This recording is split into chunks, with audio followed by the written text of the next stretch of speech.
Alors écoutez, bienvenue à cet atelier Stratégie d'écriture et Knowledge Forum. Stéphane Allaire, professeur à l'UQAC, et Vincent qui va arriver sous peu, est aussi à l'UQAC, assistant de recherche dans l'École éloignée en réseau. Alors, ce qu'on vous présente aujourd'hui, d'abord, c'est important de vous dire finalement que vous allez au moins apprendre une chose dans cet atelier-là, un mot de vocabulaire. Vous allez apprendre au moins le mot affordance. Et on va vous expliquer dans quelques instants ce que ça signifie. Donc, au moins, dites-vous qu'en sortant d'ici, vous allez avoir appris ça.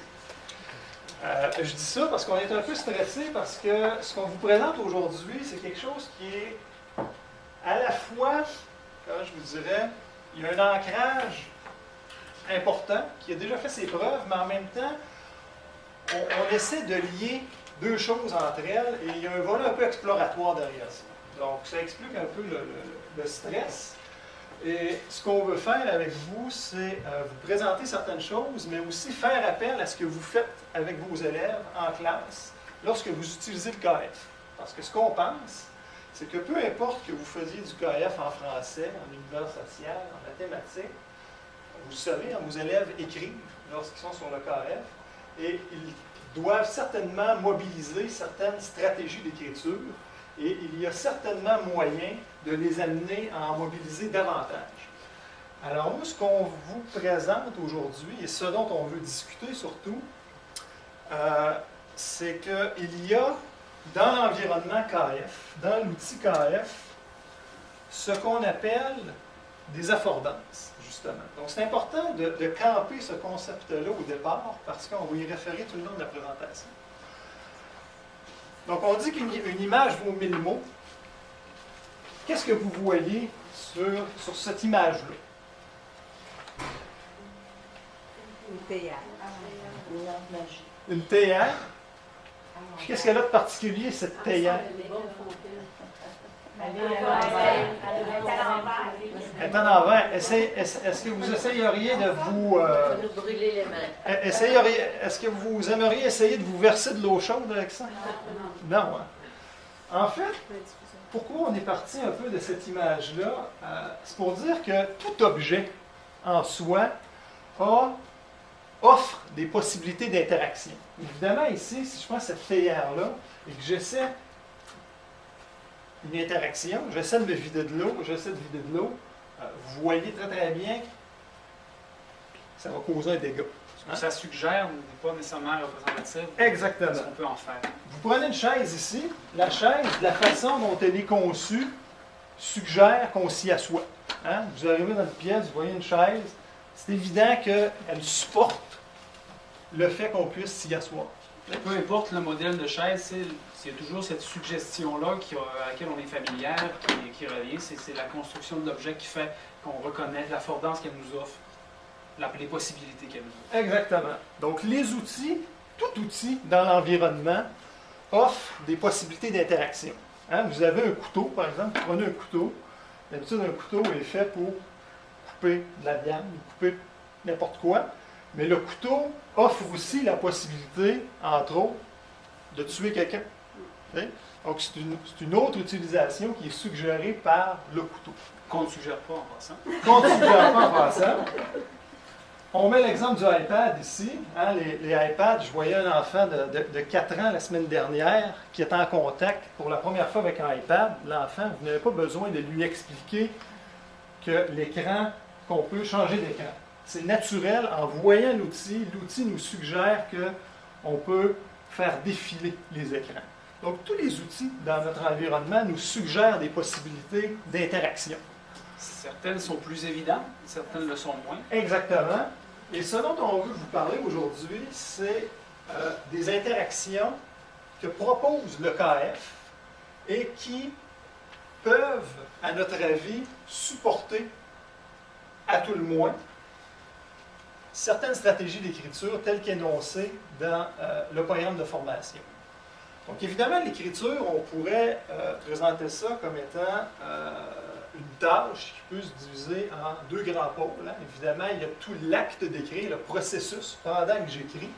Et évidemment, l'extrait de l'écriture peut être le texte fini. Ça peut être une note sur le KF, ça peut être une perspective. Nous, aujourd'hui, ce sur quoi on va se concentrer surtout, c'est la dimension des processus. Pendant qu'on écrit sur le KF, quelles sont les affordances qui sont dans l'outil et qui peuvent supporter les stratégies. Et là, c'est bien important de se dire que même s'il y a des possibilités, des affordances dans l'outil qui sont là pour supporter les stratégies, l'outil ne fait pas tout. Donc, on va vous présenter ce qui, à notre avis, dans l'environnement, peut supporter les stratégies, mais on sait que l'enseignant a un rôle très, très important aussi pour amener les élèves à mobiliser des stratégies. Alors, si vous regardez sur le document que vous avez, vous voyez qu'il y a 2 colonnes. Une colonne, il y a 3 colonnes en fait. Oui, 4 colonnes. Vous avez la première à gauche qui énonce les stratégies du programme. Vous avez... Même que sur la gauche, on a les 3 grandes catégories de stratégies. Si je peux me mettre si tu veux cliquer le tableau, Vincent, pendant que je me Oui, parle. sur la gauche, effectivement, on a les 3 grandes catégories de stratégies. Vous êtes certainement plus familières. Les stratégies de planification, la mise en texte, lorsqu'on arrive vraiment au moment de l'écriture, ainsi que tout ce qui touche à la révision, puis la part de taux-évaluation qu'on peut faire sur son texte. C'est le retour, est-ce que j'ai bien répondu à vos réponses, un peu ça. Et ensuite, dans la deuxième colonne, c'est là qu'on fait le lien plus particulièrement avec les stratégies du programme. Ces stratégies-là, au nombre de 27 qu'on retrouve dans le programme de formation au primaire, sont regroupées selon les 3 grandes catégories. Et ensuite, la colonne cycle, je la passe pour aller directement aux 2 autres colonnes suivantes qui vont être les colonnes qui vont nous intéresser particulièrement aujourd'hui, c'est-à-dire la colonne des affordances du KF par rapport au scripteur. Ça veut dire au moment où que le scripteur se retrouve face à son texte. C'est-à-dire lorsque l'élève est face à son texte en train d'écrire, il y a une relation qui se crée entre le scripteur et le KF. Donc, les outils, les affordances du KF au moment d'écriture, on les a rassemblés dans cette colonne-là. Les suggestions liées aux stratégies que le KF offre. Ensuite, l'autre colonne sur la droite, je suis encore correct, Stéphane? Vas-y. La colonne sur la droite, c'est la colonne plus collective, parce que vous savez que sur le KF, il y a la dimension collective de l'écriture. Donc, au plan collectif, le KF offre aussi des affordances et suggère des utilisations qui peuvent être liées aux stratégies. Donc, ces 2 colonnes-là, on va poser un regard particulier aujourd'hui. On ne vous demandera pas de regarder peut-être au niveau micro tout de suite, on va être plus global avec les 3 grands types de stratégies. Et ce qu'on aimerait discuter avec vous, parce qu'évidemment, lorsque vous travaillez sur le KF avec vos élèves, vous les amenez possiblement à mettre en œuvre certaines stratégies par vos interventions, vos pratiques en classe, dans votre façon d'interagir avec les élèves. Alors ça, en soi, on peut considérer aussi que c'est des affordances. Quand vous expliquez, par exemple, quand un enseignant explique à son élève, à ses élèves, que lorsqu'on fait une élaboration, ça devrait, en principe, viser à améliorer une idée. Alors là, on cible une stratégie à ce niveau-là. Donc, votre soutien que vous offrez au scripteur, à votre élève, au moment de l'écriture, au moment de la planification, ça devient, effectivement, comme Stéphane l'a dit, une forme d'affordance. Le soutien devient une forme d'affordance qui suggère des pistes liées aux stratégies. Exemple. Comment présentez-vous, par exemple, à vos élèves ce qu'est une annotation et ce qu'est une élaboration? La première fois, là, vous avez des nouveaux élèves. Je peux jouer le rôle d'élève. Comment, on va les laisser répondre. Je suis sûr qu'il y a des gens qui ont... Non, je vais me faire expliquer par... Comment vous leur expliquez ça? Expliquez-moi. Quelle est la différence? Comment vous arrivez à leur expliquer qu'une annotation sert à une tâche X, puis qu'une élaboration? Quelle différence vous faites entre ces 2 affordances-là?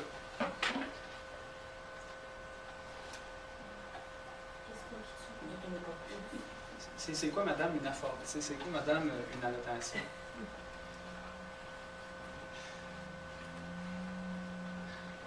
Qu'est-ce qui fait que vous allez dire à votre élève, utilise sur le KF, là, quand vous avez une note, c'est pour ça qu'on y retourne. j'ai cette note, tiens, rentrons ici. Oui. J'ai cette note-ci. Qu'est-ce qui fait que vous allez dire à votre élève, utilise élaborer plutôt que annoter? Oui. Et je vais me risquer. Si je veux élaborer à partir d'une note, c'est donc que je veux répondre et aller plus loin. OK. Et voilà. Donc, Si voyez-vous, je veux- derrière le mot élaborer, les gens finalement n'ont pas mis répondre. Ils ont mis élaborer parce que ce que ça induit comme mot, c'est un peu ce que tu viens de dire, on veut aller plus loin. On élabore, on ajoute quelque chose qui va enrichir. Contrairement à annoter, qui serait.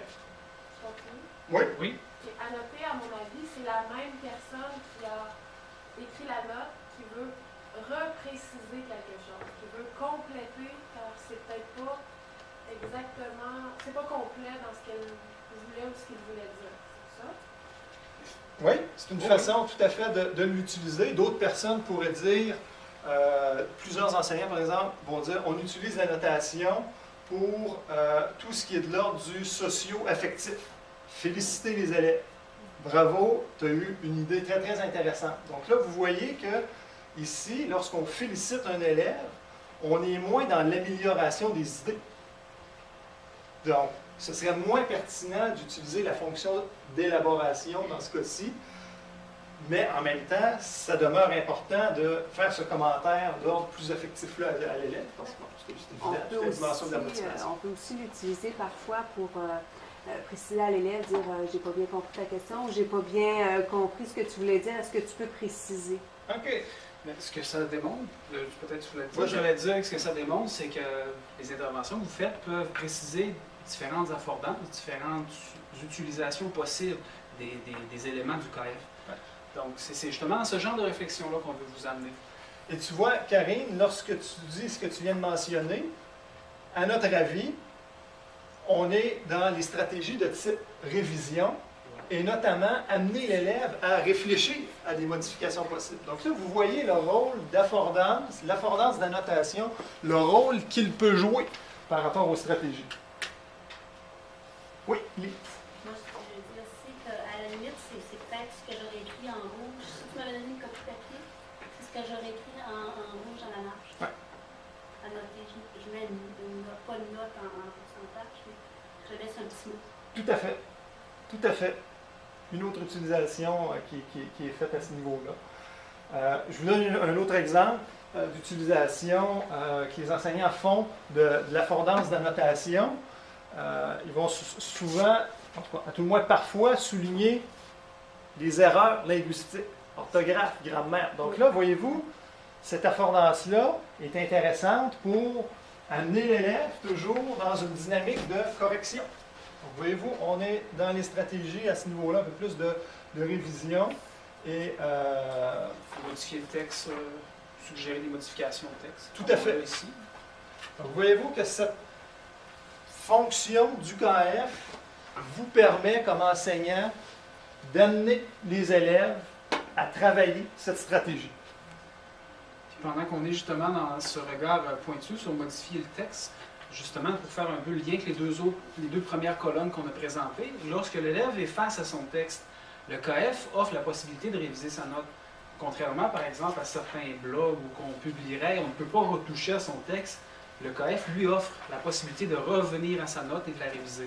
Donc ça, c'est pour ça que ça a été inséré dans la colonne de l'élève face à son texte. Donc il y a la possibilité de réviser une note qui va rejoindre la stratégie de modifier le texte en recourant aux opérations syntaxiques. C'est-à-dire on peut rejoindre cette stratégie qui est une stratégie de révision. On peut la rejoindre en faisant une révision de notes. Mais pourquoi, à ce moment-là, vous écrivez au collectif élever le propos? Parce qu'on parlait d'annotation. Eh bien, par exemple, si on veut revenir sur modifier le texte Ouais. en recourant aux opérations syntaxiques, une note élever le propos, le fait de rassembler des notes ensemble, puis de reformuler, retravailler le contenu des notes, ça c'est une affordance collective dans le sens que tous les individus du groupe peuvent rassembler des notes, après ça retravailler le contenu en faisant une note élever le propos, fait que cette fonction-là du KF, cette utilité du KF de faire une note élever le propos, peut rejoindre cette stratégie-là. En d'autres mots, on pourrait considérer que chaque note en soi est un morceau de casse-tête d'un grand texte plus vaste.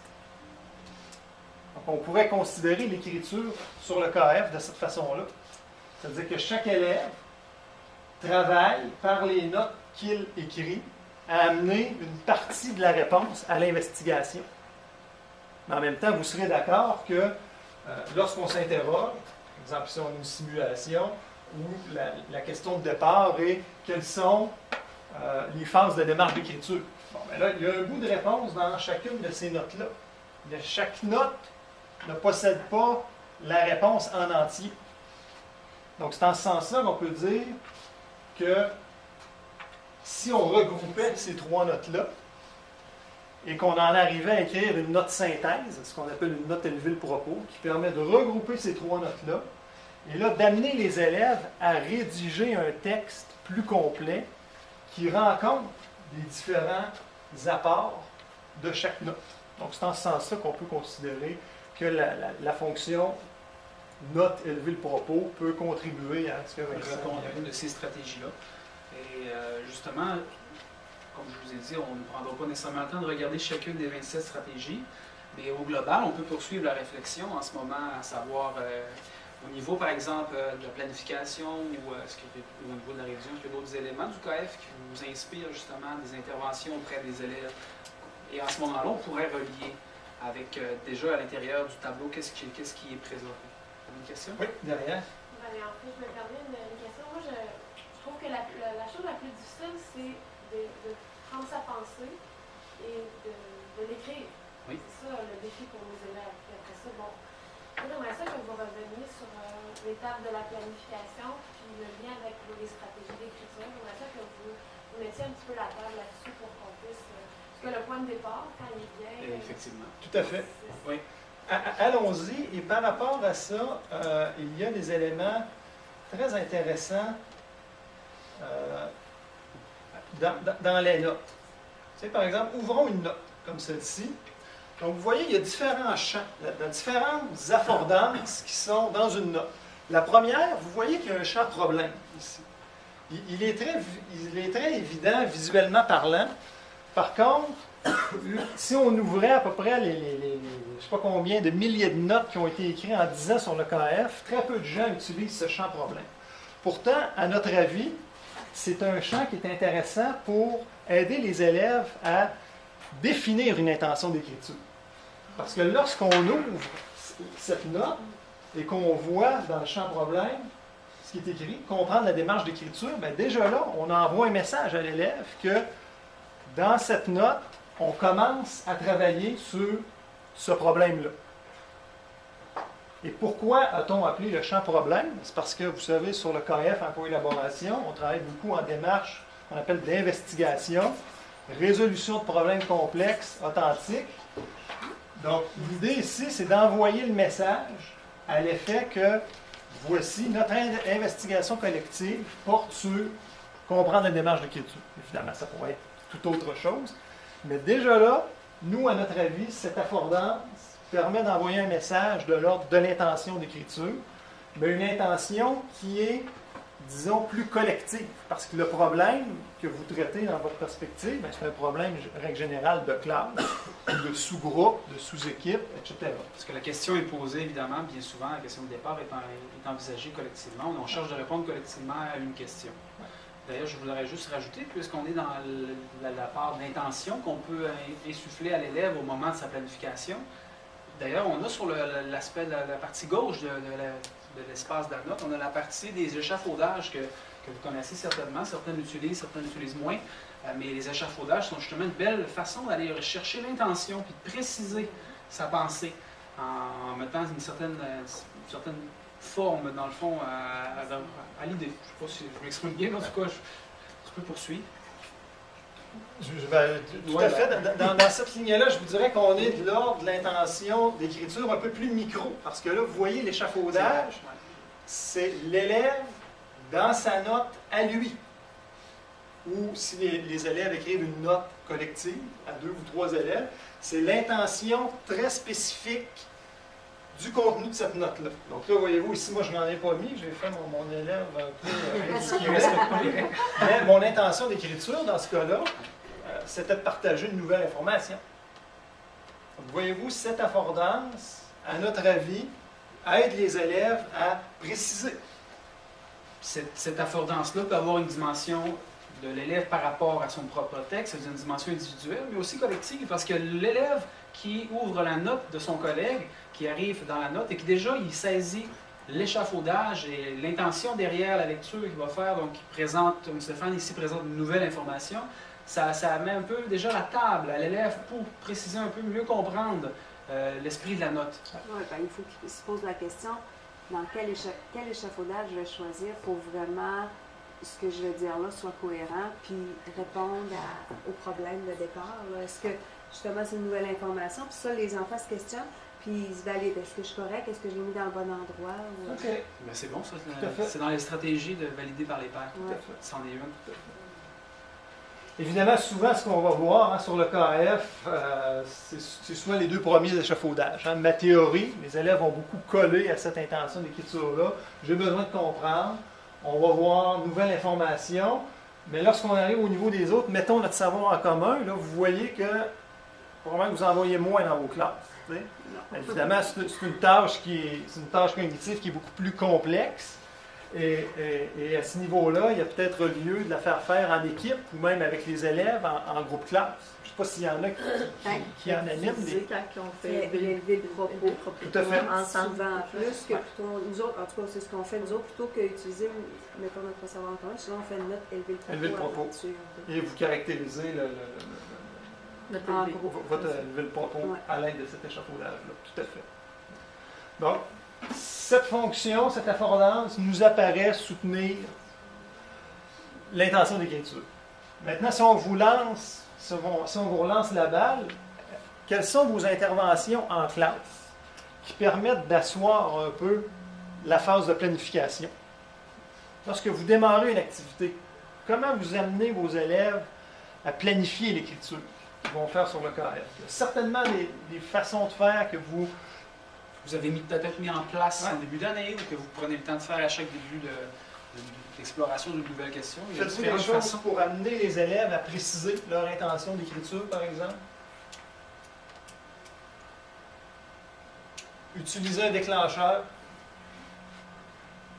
Comment vous arrivez à piquer leur curiosité puis à leur donner suffisamment le goût d'aller écrire sur le KF?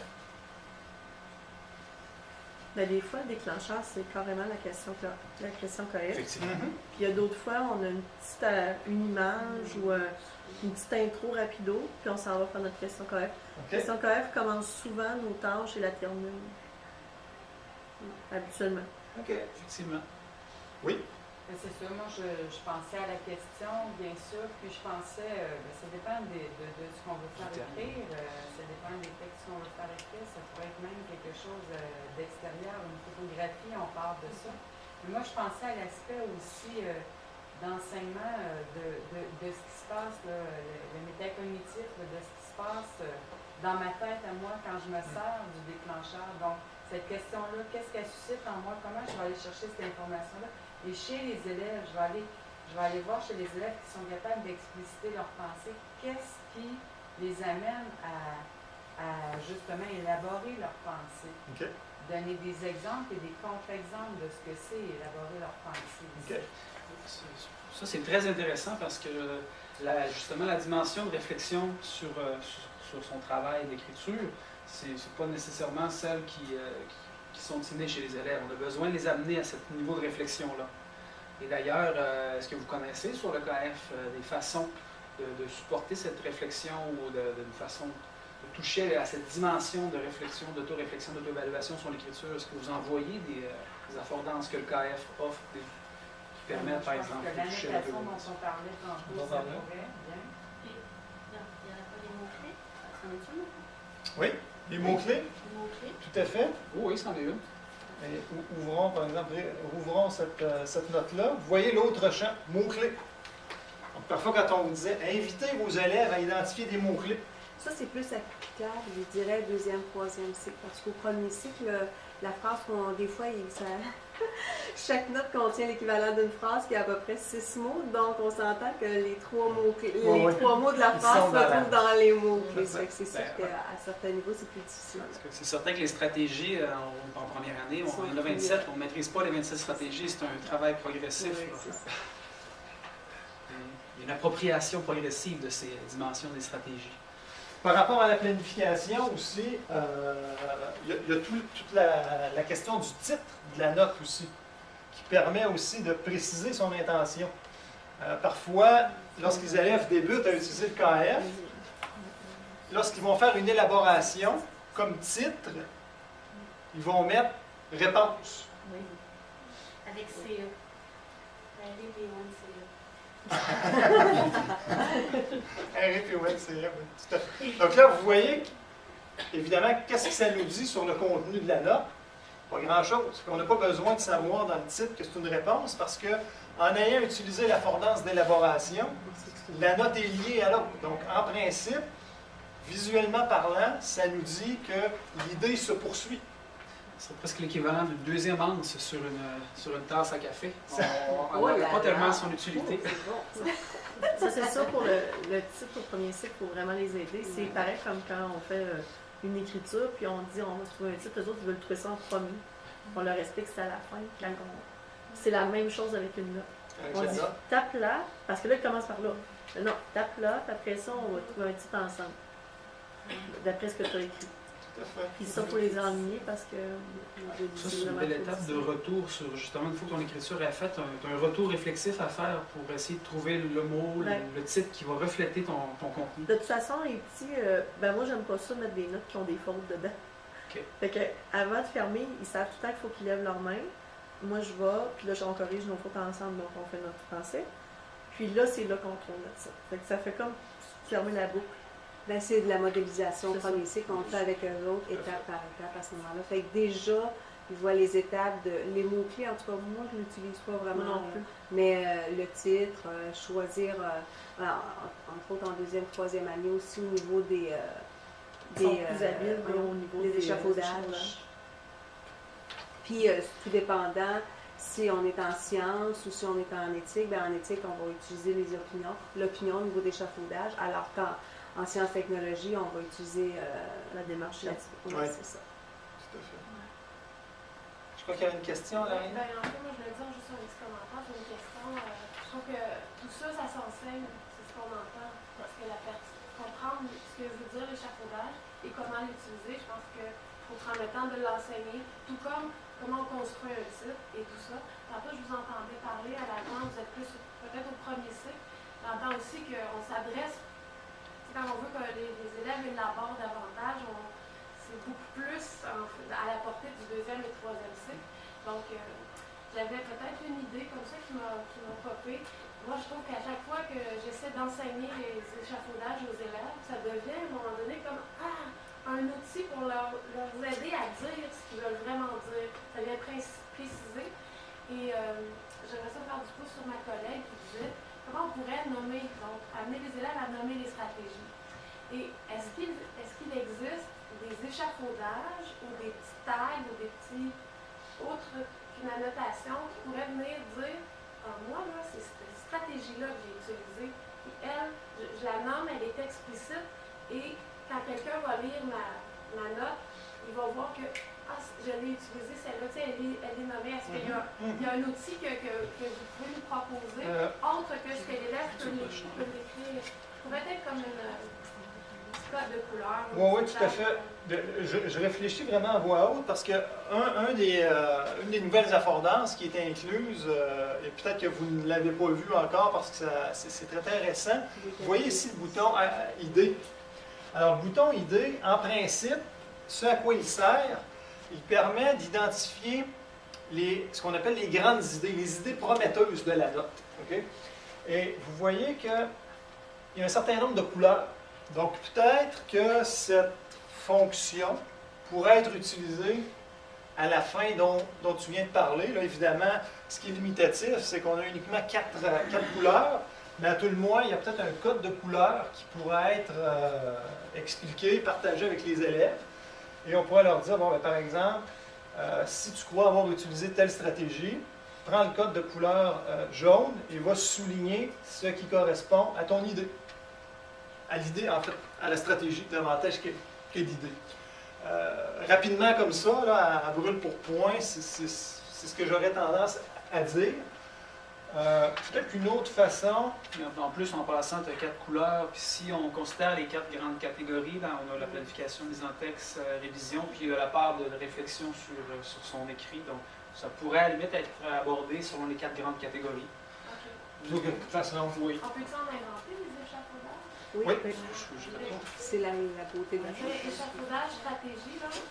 Eh bien, je vous répondrai à ce niveau-là si vous avez un désir de construire votre propre série d'échafaudage.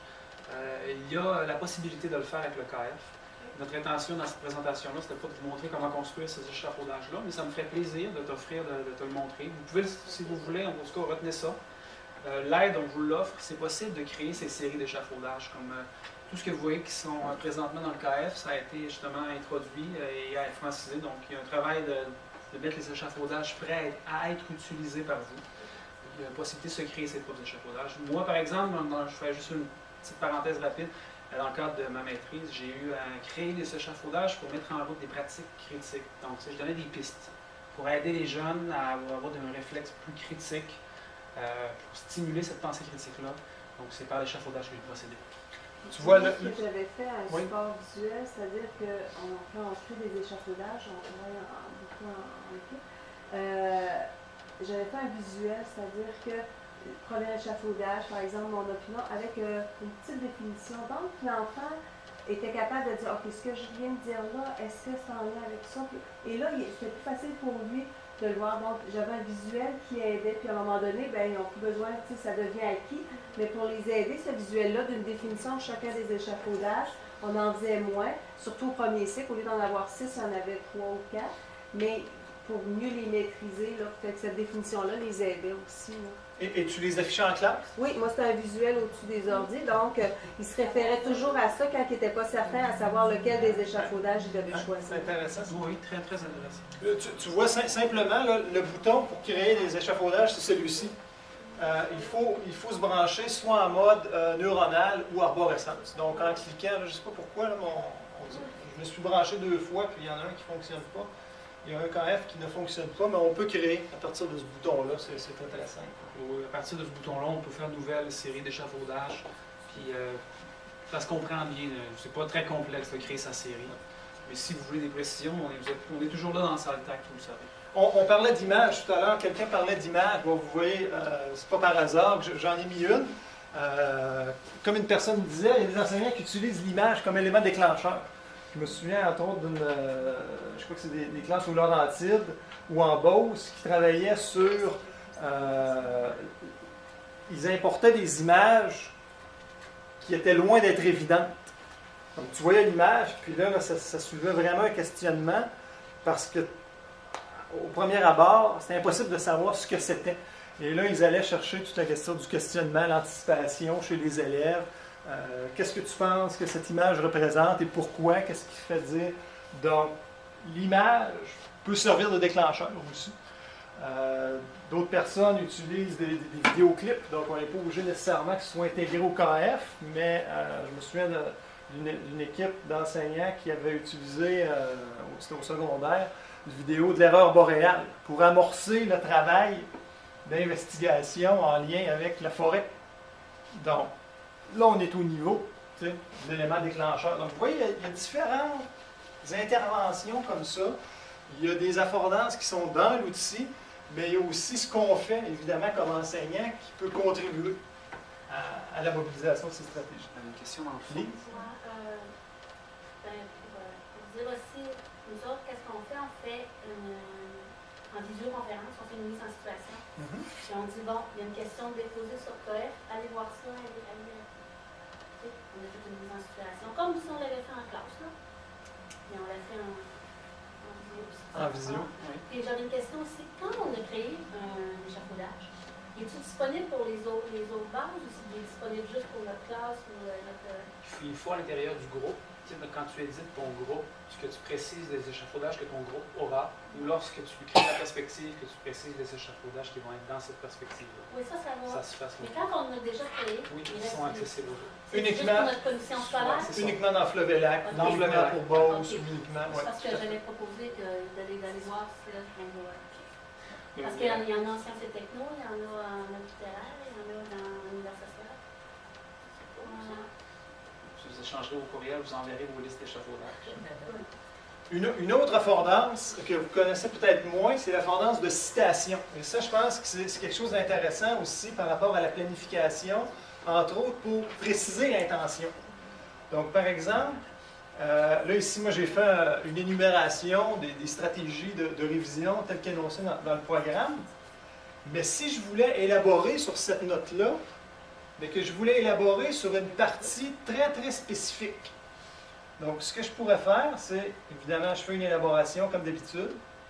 Et là, je pourrais sélectionner la partie de texte précise à laquelle je veux répondre. Et simplement en la glissant, là, d'habitude, le texte se met en italique, comme lorsqu'on fait une citation. Là, ici, ce n'est pas en italique parce que l'auteur de la première note, c'était moi. Et l'auteur de la deuxième, c'est encore moi. Donc, là, Il ne peut pas se citer lui-même. c'est ça. Mais d'habitude, le texte se mettrait en italique, ce qui envoie comme message, bien, voici, non seulement j'élabore sur ta note, mais j'élabore, mon intention, c'est d'élaborer spécifiquement sur ce passage-là. Voyez-vous, une autre façon de préciser encore plus ce qu'on veut faire en termes d'écriture. Puis je l'ai familiarisé justement par rapport aux droits d'auteur, considérant des fois avec l'Internet de nos jours, hein, c'est tellement facile copier-coller. Ça peut être une façon de les familiariser avec cette dimension-là aussi.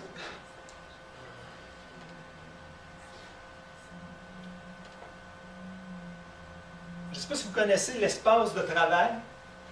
On a beaucoup présenté le KF comme un instrument collectif. De fait, c'est un environnement qui est très, très collectif.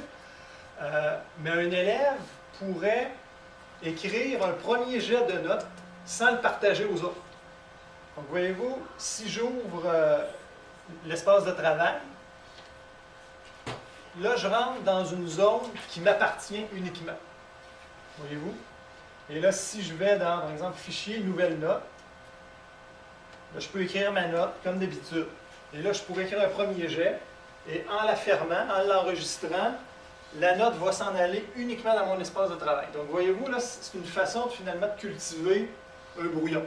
Tu sais, cultiver une approche de brouillon auprès des élèves. Alors, pour les élèves qui sont peut-être un peu plus timides, et puis, tu sais, parfois, on a des élèves qui se disent, bon, ben, je suis gêné peut-être d'écrire, puis de partager tout de suite. Ça peut être une affordance explosée avec eux.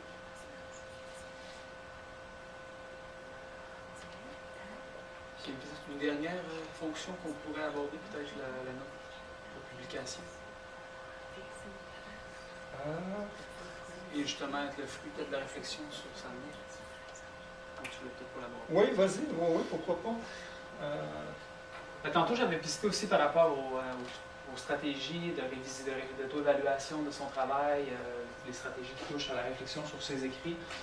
Il y a une fonction qui est très, très, très peu connue, qui s'appelle nominer une note pour publication. C'est comme dire, j'ai fait vraiment un bon travail de synthèse ou un bon travail pour préparer ma note, puis je sens que cette note-là est mûre pour un peu lui donner un petit plus. Là, comme si je voudrais faire l'analogie avec Facebook, je dirais un j'aime. Peut-être que l'analogie peut être trompeuse, mais c'est une façon de dire qu'une note mérite d'être reconnue par les autres comme une note spéciale. Donc, une note de qualité. Une note de qualité. Excusez, c'est peut-être le bon terme de parler d'une note qui serait de qualité. Donc, la fonction qui s'appelle nominer une note pour publication, ça se fait à partir en surlignant la note et en faisant Publier. publier. Et là, je pourrais faire nominer. Et voilà. Et vous voyez que l'icône a changé. Ce n'est plus le même icône que d'habitude. Donc là, ce que ça nous dit, c'est que tranquillement, la note est en train de se transformer en livre, si on peut dire. Donc là, en faisant nominer, là, je suis en train de dire aux autres, bien, voici là, le contenu de cette note-là. Les idées, à mon avis, sont très porteuses. Et la façon dont c'est écrit aussi reflète un travail de qualité. Et ensuite, les autres peuvent aller voter pour la note et dire, ben voici, moi, j'approuve ton travail. Et lorsqu'on a, je crois que c'est 2 ou 3 votes, Il me semble que c'est 3. là, l'icône se change en livre. C'est-à-dire que le coin ici là, deviendrait or, un peu comme une reliure. Tu sais. Donc ça peut être une façon, finalement, de dire aux élèves, bien, écoutez, lorsque vous commencez à écrire vos notes, vous savez, on vous a souvent dit, on met l'accent sur les idées. Tu sais. Ce qui est important, c'est d'aller chercher les idées des élèves dans un premier temps, puis on bonifie, on raffine la dimension un peu plus linguistique au fur et à mesure. Eh bien, cette affordance-là pourrait être une façon de leur dire, bien, écoute, mon grand, ma grande, quand tu es fier de ta note pour l'ensemble de son œuvre, on peut dire, tu peux la mettre en nomination, et là, il y a un système de votation comme ça là, qui peut être mis en place dans la classe. Et ça sert finalement de reconnaissance aussi au travail d'un élève en particulier, mais aussi pour se dire, parce que vous savez que l'espace se remplit rapidement de notes, bien, ça peut servir aussi à se dire, bien écoutez, là, voici, nous dans notre classe, on a 3, 4, 5 notes qui ont particulièrement fait avancer notre discours, notre investigation. Puis par le biais de ces 3, 4, 5 notes-là, bien, on en a vraiment appris davantage sur le sujet qu'on a traité. De cette façon, on se retrouve aussi à valoriser la révision sur ses idées, sur son texte. On se retrouve à valoriser justement la diffusion de l'information, parce que tu veux être lu. Si tu mets évidemment ta note en publication, tu as un souhait de partager ton travail et ton investissement sur une note en particulier dans laquelle tu as investi beaucoup d'énergie pour avoir une note de qualité. Donc, c'est une façon de travailler collectivement qui peut être un plus, si vous... Oui? Tu dis que c'est comme l'élève qui doit mettre sa note, mais est-ce que l'enseignant peut mettre des notes en nomination Aussi.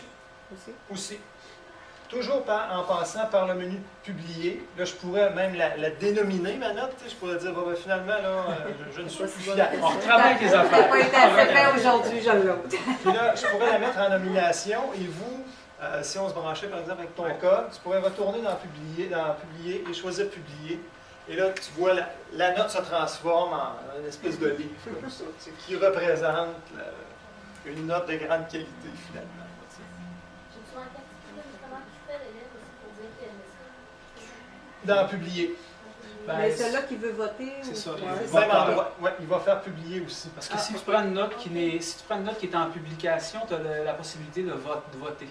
Tu vas avoir l'option Ouais, parce qui que- est de plus soutenir, il y a voter, si je ne me trompe pas d'avoir.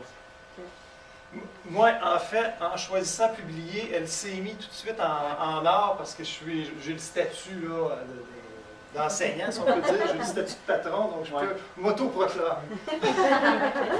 Tu es en pouvoir. Alors, ça c'est quelque chose aussi là, qui nous apparaît là, intéressant.